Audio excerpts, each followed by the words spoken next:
Muy buenas noches, mis amados, mis amadas. Bendiciones a todos.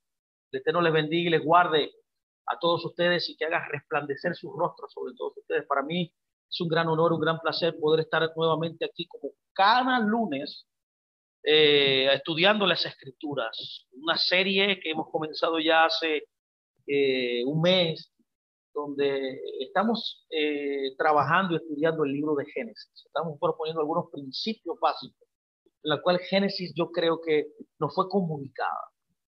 Cómo el Señor nos dio esta palabra para poder entenderla y poder tener una ecualización perfecta del entendimiento más fidedigno, preciso de lo que dice.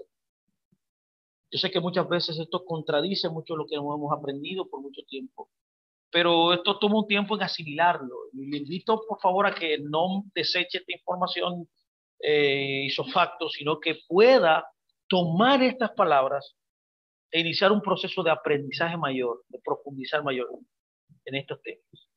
Hoy vamos a continuar en los días 4 al 6 y quizás podemos dar el número 7 también. El día séptimo, ¿qué significa? Que es un punto importantísimo o el más importante dentro de todos los días de la creación, ya que todos los 6 días de la creación, el motivo por el cual existen es por el séptimo. Así que vamos a iniciar inmediatamente. Bienvenidos a todos a esta plataforma. Mire, hoy estaremos viendo el principio número 6.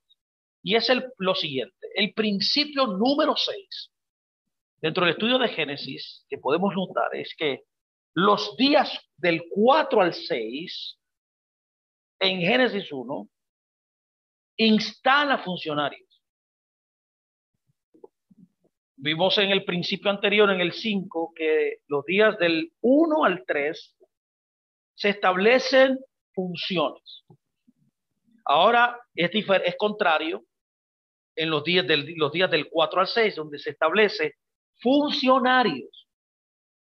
Así que iniciemos este entendimiento, este principio y desglosándolo más profundamente. Así que le invito a que me ponga atención, mis amados.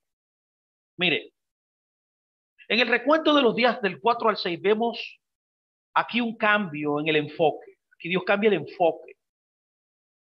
Mientras que una orientación funcional es todavía obvia, Dios no está estableciendo funciones como en los días del 1 al 3, sino más bien está instalando dentro de las funciones predeterminadas, instala y funcionarios.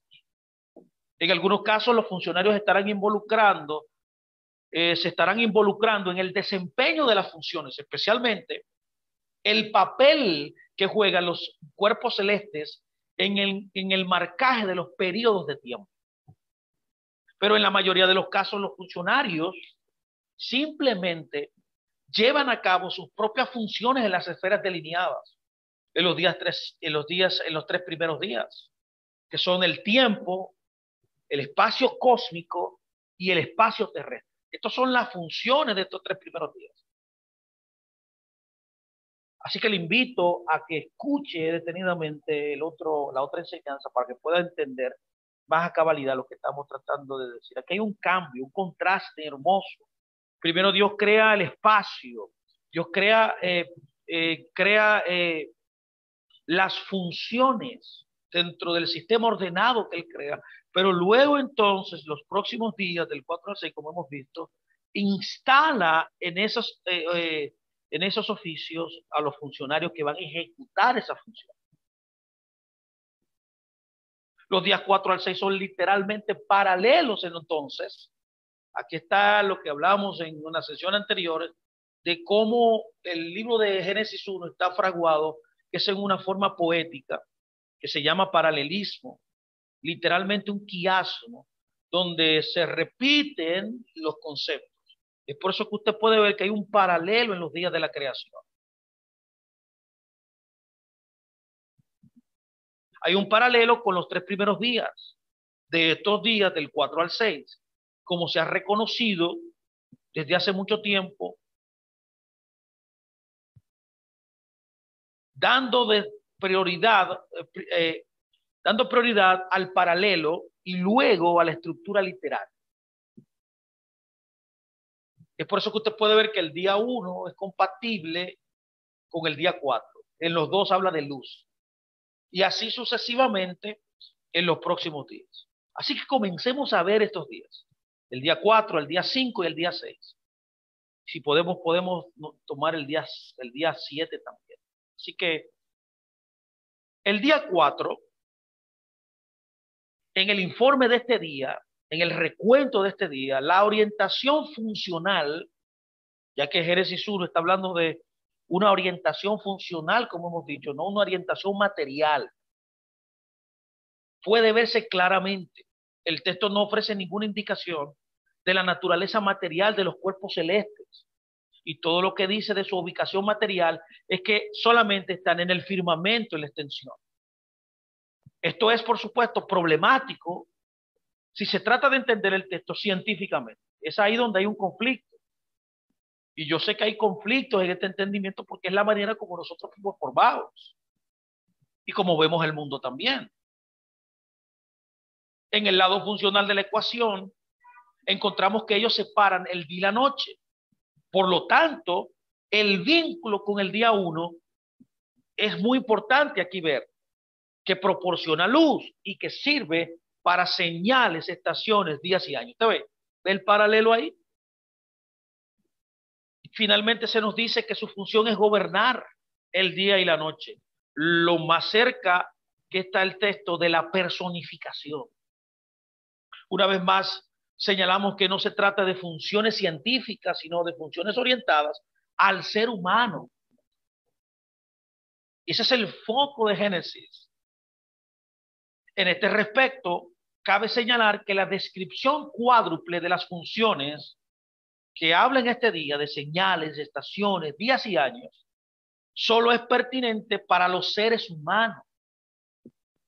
El que podría parecer no pertinente es el de las estaciones, pero aquí no debemos pensar en estaciones como el verano o el invierno. No, no está hablando de eso.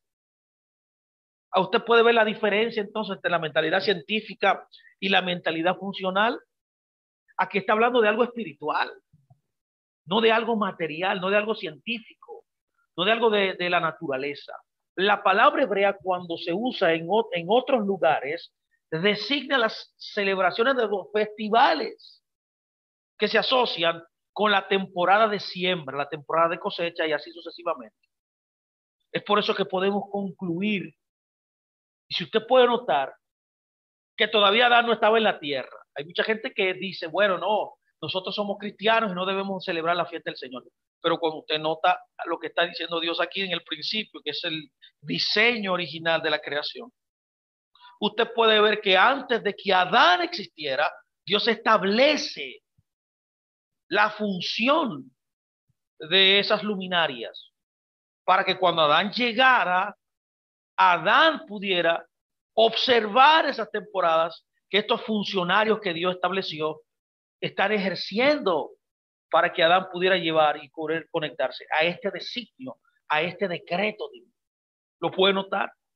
Entonces la pregunta sería, ¿puede el cristiano observar fiesta? Bueno, si usted nació, si usted es Adán, usted debería hacerlo.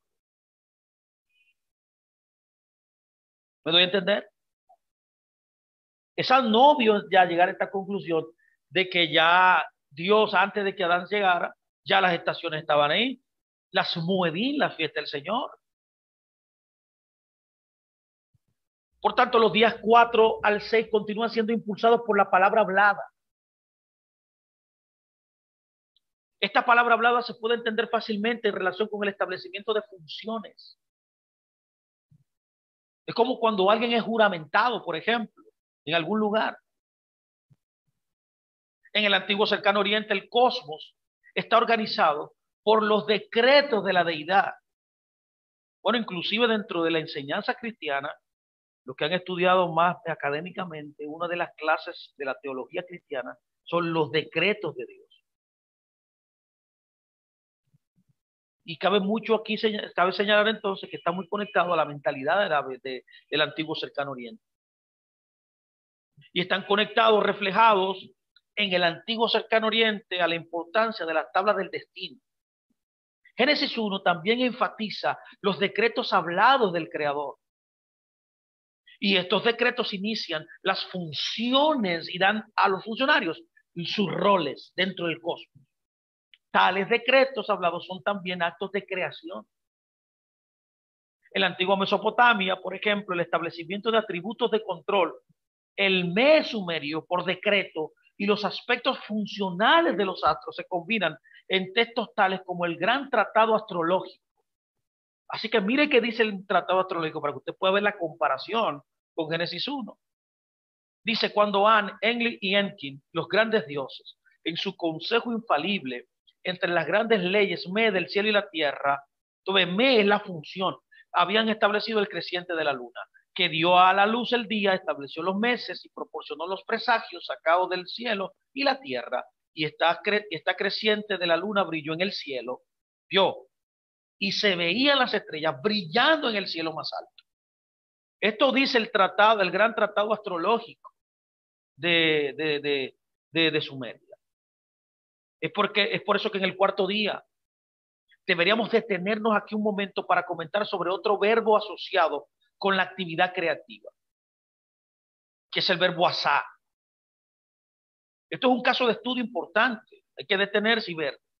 Este verbo se había usado en el versículo 7, ¿se acuerda? Cuando decía, Dios hizo la expansión, y se usa nuevamente en el día 4, cuando nos dice en el verso 16, Dios hizo dos grandes lumbreras. También se usará nuevamente en el día 6, tanto para los animales, ¿se acuerda? En el verso 25 de Génesis 1. Y también se utiliza para personas en Génesis 26. También aparecen algunos de los enunciados resumidos en Génesis 2, del 2 al 4, de forma variable, como hecho o terminado. Y en Éxodo 20:11, donde está el decálogo, como un resumen del trabajo, de la obra de los 7 días del Creador. Aunque algunos insistan en que este verbo, al menos, expresa una perspectiva material, debemos tener cuidado antes de llegar a tal conclusión. Cualquier léxico hebreo indicará que este verbo cubre todo el rango, no solo de crear, sino también de hacer. Incluso en las afirmaciones resumidas de Génesis 2:4, el verbo cubre todas las actividades de los 7 días, muchas de las cuales notamos claramente envuelven solo hacer y no crear. Es cierto que este verbo puede ser usado para un proceso material, pero no se refiere inherentemente a un proceso material, porque rompería con la esencia y con el contexto funcional de lo que Génesis 1 está diciendo, de todo el capítulo. En Éxodo 20, la discusión del Shabbat, por ejemplo, usa el mismo verbo en los versos del 9 al 11. Y las frases muestran un patrón repetitivo. Mire qué dice. En 6 días dice, harás tu trabajo. En el 7º dice, no harás ningún trabajo, porque en 6 días el Señor hizo los cielos y la tierra, o sea, su obra. Ahora la pregunta sería, la pregunta del millón que usted me puede tomar ahora en consideración sería, ¿en qué consiste hacer su trabajo? Esto es una buena pregunta que cabe aquí. ¿Qué significa esto? Si la creación es la obra del creador y la creación está orientada a las funciones, entonces hacer su obra se logró estableciendo funciones, se cae de la mata, ya que el tema principal te da la conclusión también de lo que significan los conceptos dentro del orden que él estableció. Entonces, hacer su obra se logra estableciendo las funciones de los funcionarios y los funcionarios que ejecutarían esas funciones. Esto coincide con Génesis 2:2, que informa que Dios terminó toda la obra que había estado haciendo y descansó. Vamos a ver qué significa esto. ¿A qué se refiere literalmente el descansar o el descanso de la deidad en el mundo antiguo? De toda la obra de crear lo que había hecho, usando el mismo verbo. Usted ve que utiliza el mismo verbo. En el día 4 Dios comenzó con un decreto, el verso 14 lo puede ver, que identificaba las funciones de estos funcionarios celestiales. A diferencia de la situación del resto del antiguo cercano oriente, estos funcionarios son entidades no personales. Usted puede ver que en el transcurso de todas estas charlas que yo he dado acerca de Génesis, yo he hecho una diferencia bien marcada de que Génesis o la tradición hebrea es totalmente diferente, aunque muy parecida a las civilizaciones antiguas. Que yo no puedo poner lo que la tradición hebrea enseña y compararla literalmente con las otras civilizaciones.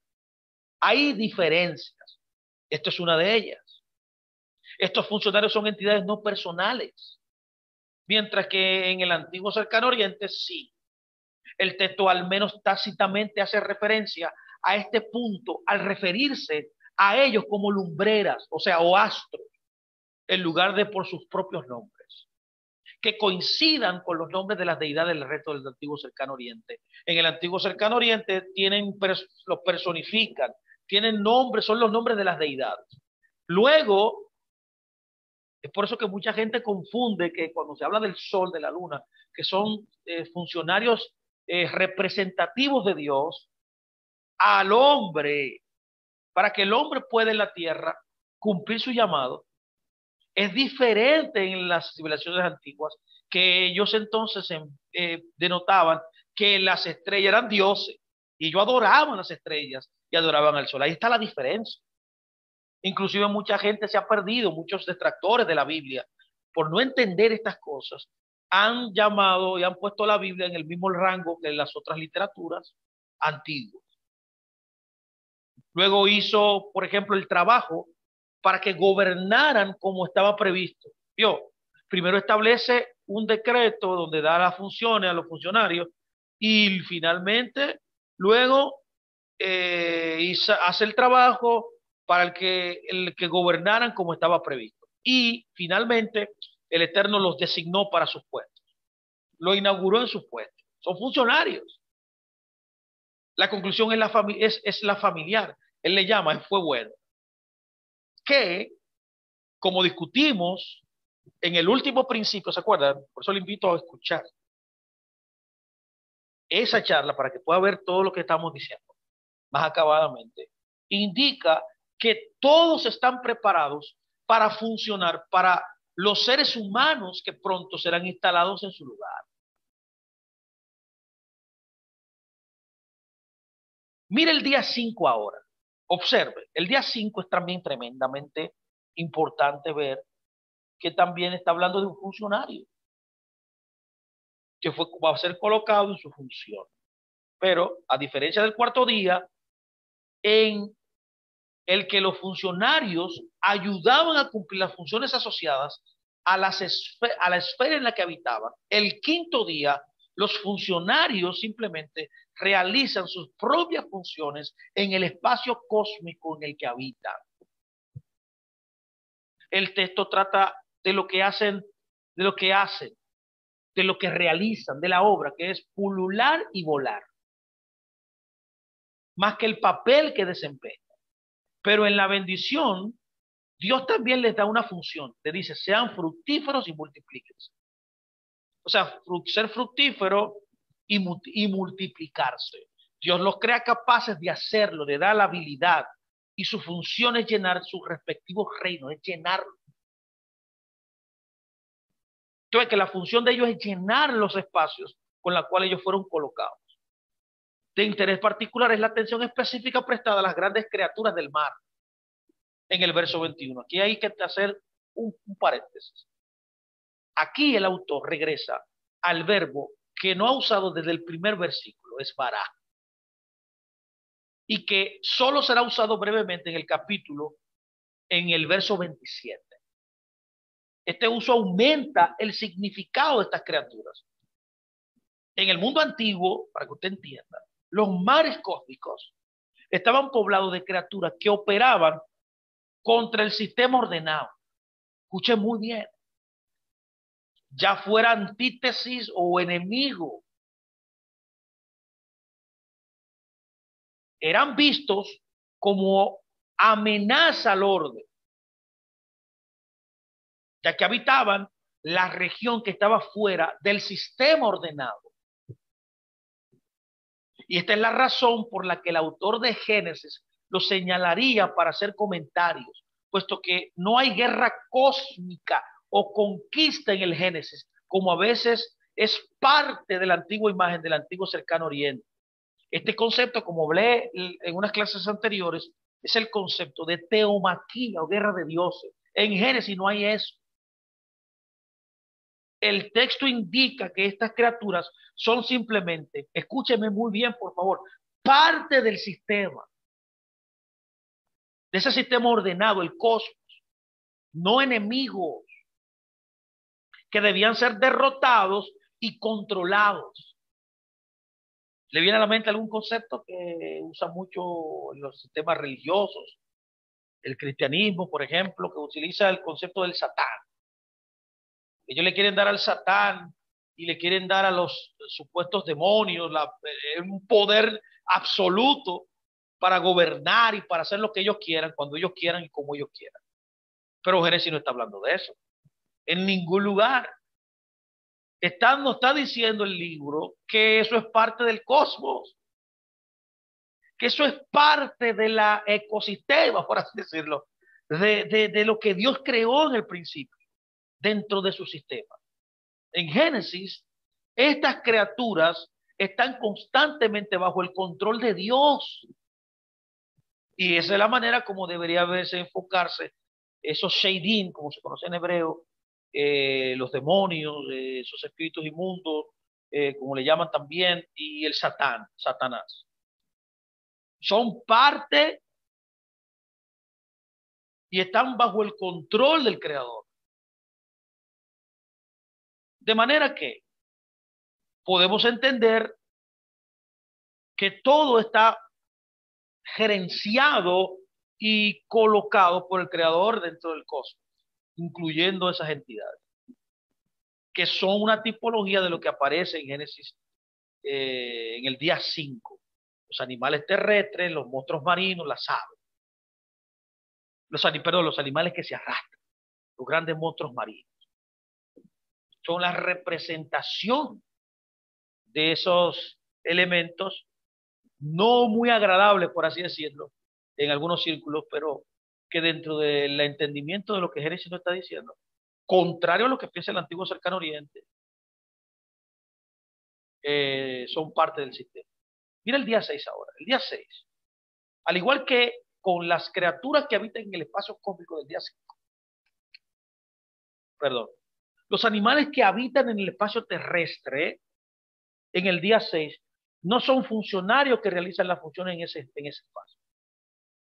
El texto indica que sus funciones relativas a su tipo, más que funciones relativas a otros habitantes, son vistos en sus categorías y se reproducen según su propia especie como parte de la bendición de Dios. Su función es reproducir y llenar la tierra. Esto es lo que Dios les hizo hacer. Es la maravilla de la creación que nuevas generaciones de la misma clase de criaturas nazcan de criaturas parentales. Este es el mismo tipo de maravilla que el sistema que permite que las plantas crezcan de semillas. Uno de los elementos más intrigantes en estos versículos es el sujeto y el verbo en el verso 24, que dice que la tierra produzca criaturas vivientes. Es evidente que no se trata de un modo de expresión científica, como todo lo que Génesis está diciendo, Génesis 1. Es una ontología funcional, es una mentalidad arcaica, antigua. Y el intérprete no debe intentar, el que está estudiando el verso, la Biblia, no debe leer este libro basado, este tema basado en una mentalidad científica o con conceptos científicos detrás o sea, en su entendimiento al abordar el tema. Ahora la pregunta es, escúcheme, ¿a qué se refería en un antiguo contexto del cercano oriente este concepto de que la tierra produzca criaturas vivientes? Escuchen muy bien. Como ya hemos mencionado, los textos del antiguo cercano oriente no hablan a menudo de la creación de animales. Y cuando lo hacen, es una breve pasada. La declaración más cercana a esta en Génesis proviene del trabajo titulado Las hazañas de Ninurta. Aquí traje un fragmento para que usted pueda anotarlo. Mire qué dice. Que sus prados produzcan hierbas para ti, que sus laderas produzcan miel y vino para ti, que sus laderas crezcan cedros, cipreses, enebros y cajas para ti, que abunden los frutos maduros como un árbol, como un jardín, perdón, que la montaña le provea abundantes perfumes divinos, que las montañas hagan que los animales salvajes rebosen sobre ti, que la montaña aumente la fecundidad de los cuadrúpedos para ti.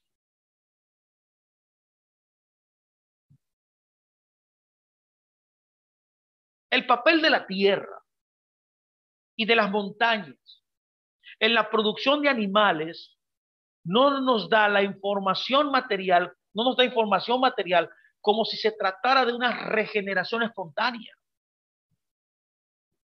o de una indicación sutil de un proceso evolutivo. Más bien la tierra y la montaña, escuchen muy bien, por favor, son lugares de origen. De aquí es de donde viene la vida animal, no de donde se produce. Es similar a un niño que hoy en día, pregunta de dónde vienen los bebés. Los bebés vienen de una cigüeña, como nos cuentan en los cuentos. No. En lugar de necesitar una descripción del esperma, que es de donde procede, que es la información donde se produce un cigoto, un feto, y por ende un ser humano, y el óvulo, en la fertilización y la concepción, al niño solo se le debe decir que los bebés provienen de los hospitales o de sus madres. Es lo mismo aquí. Y es por eso que tenemos que entrar ahora en el concepto de la humanidad.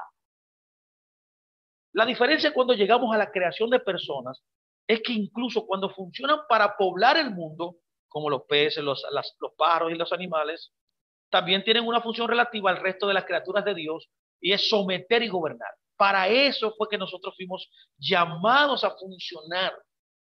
Someter la tierra, someter la jurisdicción, el orden en la cual fuimos colocados y gobernar.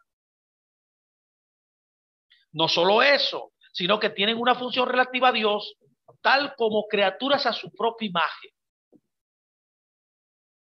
Lo cual es una distinción muy específica y única. También tienen una función relativa entre sí, ya que están designados como hombres y mujeres.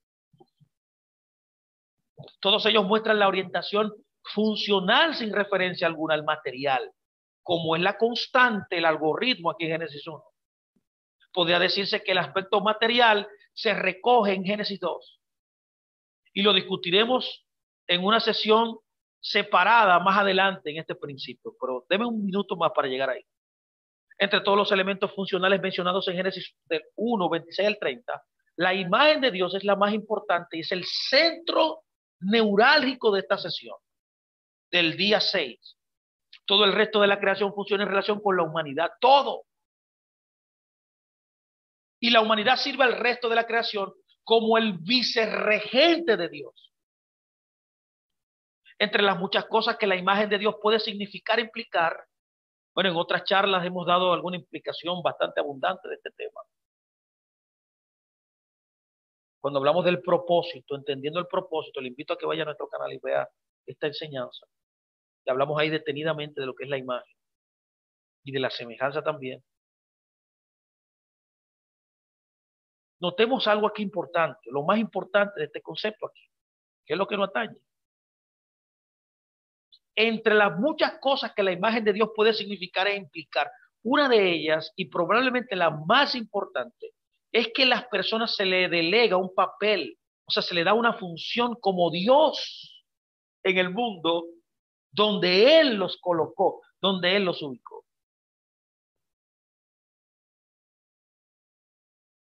Ya se ha mencionado que mientras que en el resto del mundo antiguo la creación era hecha para servir a los dioses, en el Génesis la creación no se creó para el beneficio de Dios. Y esta es la grandeza de Génesis y de la tradición hebrea. sino que se hizo para el beneficio de la humanidad. Una visión que podemos denominarle una visión antropocéntrica. Así podemos decir enfáticamente que la humanidad es el clímax del relato de la creación. Otro contraste entre el Génesis y el resto del antiguo cercano oriente es que en el antiguo cercano oriente la gente, las personas, es creada para servir a los dioses, satisfaciendo las necesidades de los dioses. En Génesis es diferente. Es decir, el papel de la gente es llevar toda la creación a la deidad. El enfoque es desde el interior de la creación hacia los dioses. En Génesis es el contrario. Las personas representan a Dios para el resto de la creación. Así que el enfoque se mueve del reino divino a través de las personas al mundo que los rodea. Sería como la diferencia entre los empleados de la planta que sirven a la empresa en el proceso de fabricación, como las personas en el antiguo cercano oriente, y los empleados dedicados a las ventas y al marketing que representan a la empresa para el mundo exterior, o sea, las personas en general. ¿Lo puede ver aquí el contraste aquí? Es diferente totalmente. Y es por eso que yo insisto que no debe compararse fidedignamente y poner al libro de Génesis o a la Torá en el mismo saco que todas las tradiciones antiguas, que aunque tienen muchas cosas en común, como esta cosmología antigua, como ellos verían mucho, el mundo antiguo tiene mucho parecido y muchas cosas que colindan. Hay otras también que son muy diferentes, que lo hacen, por eso lo hace distinto. ¿Y por qué eso sucede? Para que nosotros entendamos que el mundo fue creado por el Creador y que el mundo no es una fábula, sino que es real todo lo que nosotros estamos haciendo. Ahora, aquí hay un tema importante también que hay que tomar en cuenta, es el material para la humanidad. Aunque Génesis 1 no menciona ninguno de los materiales o procesos materiales para los orígenes humanos, Génesis 2 parece ofrecer precisamente esa descripción. Por lo tanto, vamos a desviarnos brevemente de nuestro enfoque de Génesis 1 para abordar este tema. Hay que tomar tiempo ahora para ver esto. Los textos del antiguo cercano oriente contienen numerosas referencias a los seres humanos creados a partir de una variedad de materiales. Hay una variedad diferentes de materiales en el antiguo cercano oriente con la cual los seres humanos fueron creados. Y encontramos una gran continuidad entre estos informes y el texto bíblico. Esto nuevamente nos dice que Génesis está trabajando dentro del marco conceptual general del antiguo cercano oriente, en lugar de buscar nuevos senderos científicos o enfocar todo de una manera científica como el concordismo ha tratado. Los materiales e ingredientes que están atestiguados en el antiguo cercano oriente son, por ejemplo, lágrimas de un dios. Por ejemplo, en Egipto se toma esa premisa, ese material en la sangre de un dios, en Atrahasis, y el más común, la arcilla, tanto en Egipto como en Mesopotamia. Estos ingredientes se ofrecen como comunes a toda la humanidad, ya que los textos del antiguo cercano oriente solo tratan de la masa de la humanidad que se está creando en lugar de un individuo o una pareja como en el Génesis. Esta es una diferencia importante, ya que Adán y Eva son tratados como individuos en el capítulo 4 y 5. Esta identidad individual, sin embargo, no cambia el significado de la referencia a los materiales de Génesis 2. El hecho de que en el antiguo cercano oriente utilice los mismos tipos de materiales para describir a toda la humanidad indica que los materiales tienen un significado. Escúchenme muy bien, por favor, aquí introduzco algo importante. Tiene un significado arquetípico. A diferencia de un prototipo, ¿qué es un prototipo, Fernando? Explícame eso. Bueno, un prototipo es un elemento original que sirve como modelo para la producción posterior. Mientras que un arquetipo, y es la manera como Génesis 2 trata a Adán y Eva, lo trata como un concepto arquetípico, ya que un arquetipo sirve como representante de todos los demás en la clase y define la clase. Esto es un arquetipo. Entonces, cuando los antiguos textos del antiguo cercano oriente hablan de personas creadas a partir del barro o de la sangre de una deidad asesinada, no están hablando de un solo individuo, sino que están abordando la naturaleza de la humanidad. Este entendimiento arquetípico se aplica también a Génesis 2. Un individuo llamado Adán no es el único ser humano hecho del polvo de la tierra, porque como indica Génesis 3:19, como está escrito, polvo eres y al polvo volverás. Esto es una verdad para todos los humanos, hombres y mujeres. Esta es una característica arquetípica que nos describe a todos. No es una declaración de la composición química, ni está describiendo un proceso material por lo cual todos y cada uno de los seres humanos están hechos. El polvo es una característica arquetípica y por tanto no se puede ver como un ingrediente material. Es indicativo del destino, es indicativo de la mortalidad humana este concepto y por lo tanto es un comentario funcional, no material. La situación no es diferente en la creación de la mujer. Ser sacada del lado del hombre tiene un significado arquetípico, no anatómico. Este es el aspecto que el texto extrae cuando identifica el significado del detalle, como está escrito en Génesis 2:24, que nos dice, por esta razón dejará el hombre a su padre y a su madre y se unirá a su esposa y se convertirán en una sola carne. Esto es cierto para todo el género masculino y para todo el género femenino. El género femenino es arquetípico, es un arquetipo hecho del lado del género masculino. De modo que podemos ver que este es un debate funcional, no material. Después del capítulo 5 de Génesis, sí, podemos ver que Adán y Eva, nunca más son mencionados en el Antiguo Testamento, excepto en la apertura en Crónicas. Y en el Nuevo Testamento, cuando usted lee el Nuevo Testamento, los autores tratan regularmente a Adán y Eva en términos arquetípicos también.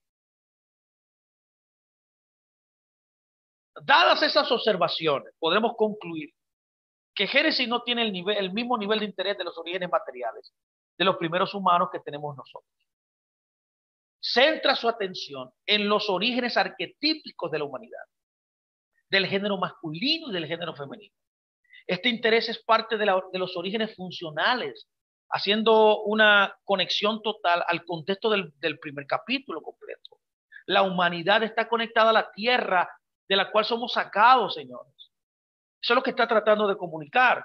El género femenino está conectado con el género masculino del cual es sacada. Eso es lo que está diciendo ahí. Hay una conexión entre ambos sexos, porque de ahí fue tomada. Tanto en su forma masculina como en su forma femenina, la humanidad está conectada con Dios, a cuya imagen todos están hechos. Como tales, mis amados, tienen el privilegio que el Creador le confirió de procrear, tienen el papel de someter y gobernar y un estatus en el jardín del que sirve al espacio sagrado.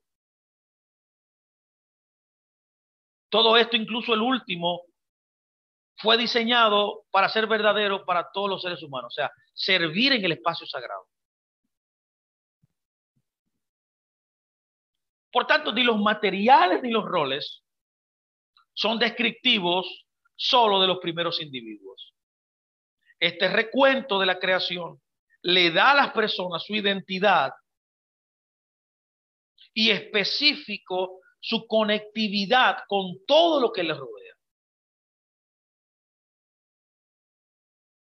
Permítame yo entonces resumir esto. Poder entrar entonces, si podemos terminar resumiendo, diciendo lo siguiente. Son los tres, el día 4, el día 5, el día 6. Este es el principio donde Dios establece funcionarios. En los días del 4 a 6, los funcionarios del cosmos son instalados en sus posiciones apropiadas y se les asignan sus roles apropiados, utilizando la analogía de una empresa. Escuchen muy bien. Y se le asigna sus oficinas, sus cubículos. Se le coloca en su lugar de jurisdicción, donde operaría, ya que la descripción de lo que iban a operar ya estaba establecido previamente. Se les informa quiénes van a reportar también. Y así se les da una idea de su lugar en la empresa. Su día de trabajo está determinado por el reloj, por el tiempo, y se espera que sean productivos. Los capataces han sido colocados en su lugar y la planta ahora está lista para funcionar. Pero antes de que la empresa esté lista para operar, escúchame muy bien, antes el dueño va a llegar y se va a mudar también a la oficina. Escúcheme muy bien, esto es muy importante. Y aquí que entra el principio número 7, que es el que yo quiero que usted me ponga mucha atención. Vamos a terminar unos minutos más, sea 20 minutos más y terminamos. Mira el principio 7. El 7, este es muy importante. Es el descanso divino, pero el descanso divino en Génesis 1 es un descanso divino, es en un templo. Escuche, esto es muy importante. Aquí hay una referencia al descanso divino en un templo. En el punto de vista tradicional de que Génesis 1 es un relato de los orígenes materiales, el día 7 se torna desconcertante. Sí, se torna desconcertante inmediatamente. Sí, porque estamos enfocados en algo científico. Parece ser nada más que una idea tardía con preocupaciones teológicas acerca de los israelitas que observan el Shabbat, que es un apéndice, un postdata, por ejemplo, un agregado. Y en contraste, un lector del mundo antiguo sabría inmediatamente lo que estaba pensando y reconocería el papel del séptimo día inmediatamente, porque tiene una formado bajo una mentalidad antigua, bajo una mentalidad del mundo antiguo. Sin dudarlo, el lector antiguo concluiría que este es un texto del templo y que el día 7 es más importante, es el día más importante de los 7 días, de los previos 6 días. El día 7 es el día más importante de estos 7 días. Es un relato, en un relato material, el séptimo día tendría poca relevancia, sí, pero en un relato funcional, como veremos, es el verdadero clímax sin el cual nada más tendría sentido significativo. Nada tendrá sentido sin este día, en un relato funcional. Ahora la pregunta es, ¿cómo pueden ser tan diferentes las reacciones? La diferencia es la información que todo el mundo conocía en el mundo antiguo y que la mayoría de los lectores modernos ignoran totalmente. Y es este dato, esta joyita, es que la deidad descansa en un templo. Esa es la visión antigua. Todas las deidades en el mundo antiguo descansaban en un templo. Y solo en un templo, solamente ahí. Para esto se construyeron los templos. Este fue el motivo funcional por la cual un templo en la antigüedad fue creado. Incluso podríamos decir que esto es lo que es un templo, un lugar para el descanso divino. Es donde habita la deidad, donde reposa la deidad. Tal vez aún más significativo sería, en algunos textos, la construcción de un templo está asociada a la creación cósmica. ¿Qué implica el descanso divino? Podría usted preguntar. Yo me la hice también, esa pregunta. Mire, muchos de nosotros pensamos en el descanso como una o un apartarse de las preocupaciones y tareas de la vida. Lo que generalmente viene a la mente es dormir o tomar una siesta por la tarde. Una cultura que viene del Imperio Español. Pero en el mundo antiguo, el descanso es lo que resulta cuando se ha resuelto una crisis o cuando se ha logrado la estabilidad. Cuando el cosmos está estable, cuando las cosas se han calmado, en consecuencia se pueden establecer y disfrutar rutinas normales. Para la deidad esto significa que las operaciones normales del cosmos pueden ser emprendidas. Se trata más de un compromiso sin obstáculos que de una retirada sin responsabilidades. Esto es el significado del descanso, es totalmente diferente. Antes de continuar, es importante observar la terminología utilizada aquí por el autor. El verbo hebreo Shabbat, de Génesis 2:2, del que se deriva nuestro término Shabbat, tiene el significado básico de cesar. Eso puede verlo usted en Josué 5:12, en Job 32:1 también como un ejemplo de este tema. Semánticamente se refiere a la realización de cierta actividad con la que se había ocupado. Este cese conduce a un nuevo estado que se describe como otro conjunto de palabras. El verbo nuá y su sustantivo asociado, que es menuá. Por eso dice, cesó de la obra, de la menuá que había realizado. El verbo implica ingresar a una posición de seguridad o estabilidad, de equilibrio, una homeostasis espiritual, por así decirlo. Y el sustantivo se refiere al lugar donde se encuentra. El verbo Shabbat describe una transición a la actividad o inactividad de menuá. Sabemos que cuando Dios descansa, o sea, cesa Shabbat, en el séptimo día en Génesis 2, también pasa a la condición de nuá, o sea, de estabilidad, de equilibrio, porque esa es la terminología que se utiliza en Éxodo 20:11. La única otra aparición del verbo Shabbat con Dios como sujeto está en Éxodo 31:17. Los versículos más importantes para reunir toda esta información son encontrados básicamente en los salmos, en el Salmo 132, 7, 8, 13, 14. Mire, ponga atención. Mire qué dice. Mire qué dice el Salmo 132. Entraremos en su tabernáculo, nos postraremos ante el estrado de sus pies. Levántate, oh Hashem, oh Señor, al lugar de tu reposo, tú y el arca de tu poder. Porque el Eterno ha elegido a Sión, la quiso por habitación para sí, y este es para siempre el lugar de mi reposo. Aquí habitaré porque la he querido. Eso dice el Salmo 132, 7, 8, 13, 14. Aquí, mis amados, escúchenme. El lugar de la morada de Dios traduce un término que describe el tabernáculo y el templo. Y aquí es donde está ubicado el estrado de sus pies, que es el arca. Esto también muestra que el texto se refiere a un lugar de residencia, como su sala del trono, y el lugar de su dominio debido al escabel, al estrado. En el versículo 8, el estrado, el escabel, está paralelo al arca, y el templo, el lugar de morada, es paralelo al lugar de reposo, que es menuá. Esto demuestra muy claro, no solamente en estos versos, en la escritura completa, ya que este es el significado preciso de toda la escritura, es que esto demuestra que el templo es el lugar donde la deidad descansa.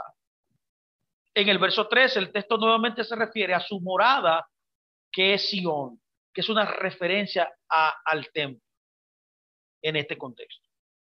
Luego, el versículo 14 usa nuevamente el lugar de descanso, que es Menuá, para identificarlo como el lugar donde él está entronizado.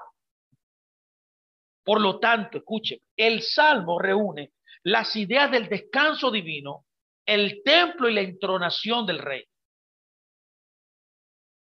El cese de Dios, Sabbat, en el séptimo día en Génesis 2:2, lo lleva a su descanso no asociado con el séptimo día en Éxodo 20:11.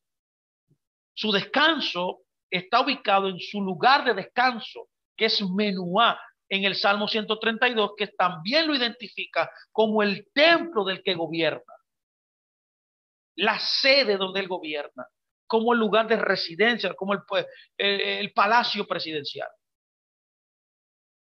Esta no es una nueva teología para el mundo antiguo. Esto es lo que el mundo antiguo ha enseñado en todas sus ramificaciones, en todo su entendimiento de enseñanzas.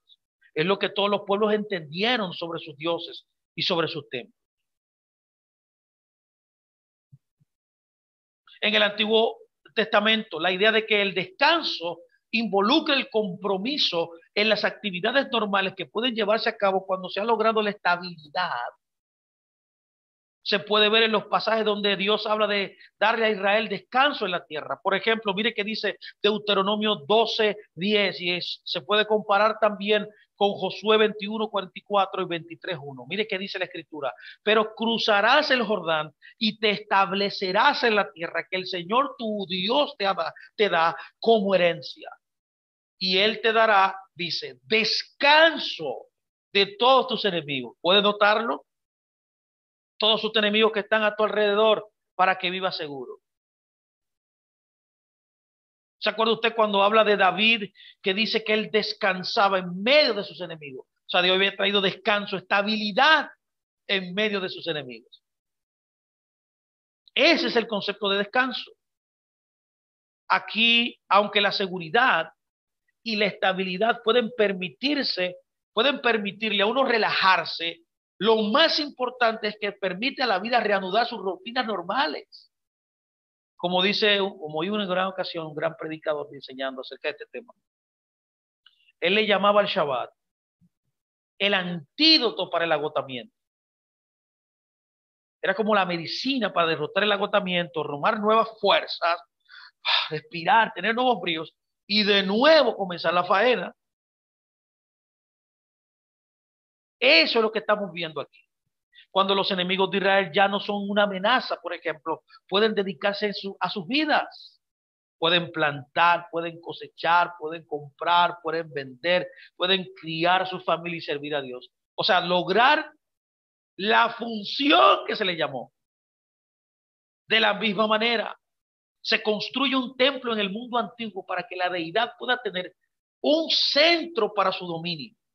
El headquarter, el lugar de residencia tomado como la base para lograr tomar el dominio del mundo creado.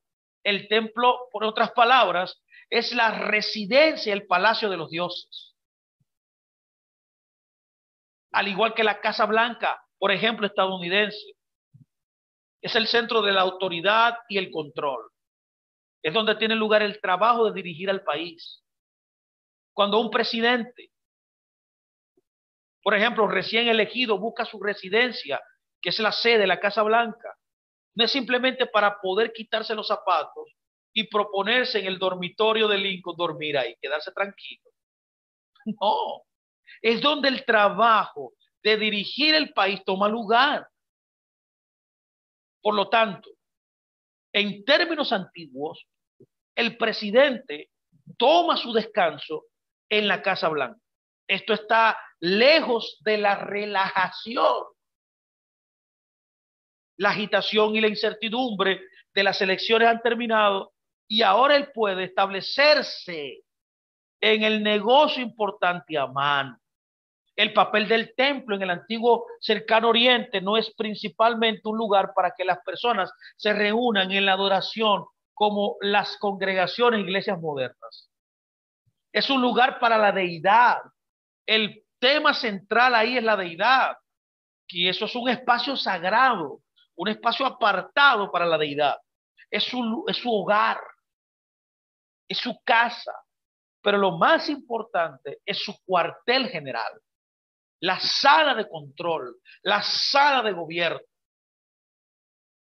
Cuando la deidad descansa en el templo, Esto significa que está tomando el mando, el control, que está subiendo a su trono para asumir el lugar que se corresponde y su función propia. En la literatura antigua del antiguo cercano oriente, este concepto aparece temprano y con frecuencia. Una de las primeras obras literarias sumerias disponibles es el himno del templo de Kes. Mire qué dice este documento, este himno. Mire, está aquí, dice: casa, inspirando gran temor, llamado como un poderoso nombre por An, casa cuyo destino está grandiosamente determinada por la gran montaña en Lil, casa de los dioses Anunnaki, que poseen un gran poder, que da sabiduría al pueblo, casa, morada, reposada de las más grandes dioses, casa que fue planificada junto con los planes del cielo y la tierra, con los poderes puros divinos, casa que sustenta la tierra y soporta los templos. Como pudo ver, este himno podemos notar y ver la idea de que el templo es un lugar de descanso, o sea, una morada reposada, que es central en la creación funcional, planeado junto con los planes del cielo y la tierra, y que es el lugar donde se ejerce el control que sustenta la tierra. En la famosa épica de la creación de Babilonia, llamada Emuna Elish, la obra de la creación de Marduk es seguida por la construcción de un templo para él. Tenga en cuenta lo siguiente: los dioses le dan a Marduk la realeza, y Marduk responde con la siguiente afirmación. Mire qué dice el texto: debajo del firmamento cuya base ha hecho firme, una casa que construiré, que sea la morada de mi placer. Dentro de ella estableceré un lugar santo, nombraré mis sagradas cámaras y estableceré mi reinado. Este lugar debe ser el lugar de parada de los dioses. Después de que la humanidad es creada al comienzo de la tableta 6 y los dioses tienen sus responsabilidades, los dioses principalmente hacen una declaración. Mire qué dice: haremos un santuario cuyo nombre será una palabra, tu cámara, que será nuestro lugar de parada, allí encontraremos descanso. Estas sesiones demuestran la estrecha relación entre la creación cósmica y humana, la organización del cosmos, el reposo y el templo y el gobierno. Todo esto está intrínsecamente conectado. El reposo de Dios en Génesis 1 no describe específicamente su participación en los controles, pero describe la oportunidad de hacerlo. Él puede desconectarse de las tareas de configuración y comenzar operaciones regulares. Sería similar a obtener una computadora nueva y pasar el tiempo enfocado configurando, o sea, colocando el equipo, conectando los cables, instalando el software, para que me entiendan. Después de realizar todas estas tareas, se desvincularía de ese proceso, sobre todo para poder dedicarse a las nuevas tareas de usar realmente la computadora. Y eso es lo que lo que se había establecido. A veces las personas se plantean esta pregunta: ¿qué hizo Dios en el octavo día? En la vista que se presenta aquí, en el octavo día y todos los días desde entonces, Él está en la sala de control desde donde dirige el cosmos que Él estableció. Eso es lo que Él está haciendo. Este es el trabajo continuo de la creación.